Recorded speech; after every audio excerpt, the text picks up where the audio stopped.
তিনবারের সাবেক প্রধানমন্ত্রী বেগম খালেদা জিয়ার মৃত্যুতে দেশজুড়ে চলছে ৩ দিনের রাষ্ট্রীয় শোক। বিভিন্ন স্থানে হয়েছে গায়েবানা জানাজা। অংশ নেন সর্বস্তরের মানুষ। বন্ধ রাখা হয় দোকানপাট, ব্যবসা প্রতিষ্ঠানও। প্রতিনিধিদের পাঠানো তথ্য, চিত্রের ডেস্ক রিপোর্ট। বেগম খালেদা জিয়া একে একে তিনবার নিজ গুণে হয়েছেন দেশের প্রধানমন্ত্রী। ছিলেন অসাধারণ ব্যক্তিত্ব, গণতান্ত্রিক আন্দোলন আর আপোষহীনতার জ্বলন্ত প্রতীক। মহীয়সী এই নারীর মৃত্যুতে শোকে স্তব্ধ গোটা দেশ। দেশ জুড়ে পালিত হচ্ছে ৩ দিনের রাষ্ট্রীয় শোক, পতাকা অর্ধনমিত।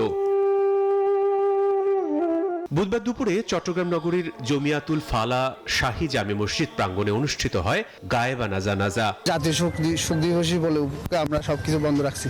রাষ্ট্রীয় শোক উপলক্ষে আমাদের অফিসগুলো বন্ধ ছিল।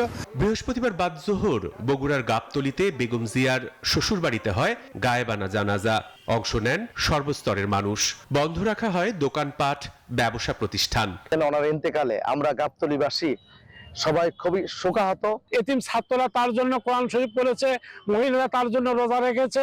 লাখো কোটি মানুষের ভালোবাসায় সে সিক্ত হয়েছে। ফেনীতে মিলাদ ও দোয়া মাহফিল করেছে টেলিভিশন জার্নালিস্ট ক্লাব। এছাড়া সিলেট, খাগড়াছড়ি সহ জেলায় জেলায় অনুষ্ঠিত হয়েছে গায়েবানা জানাজা। দিনাজপুর সহ বিভিন্ন স্থানে হয়েছে বিশেষ দোয়া মোনাজাত।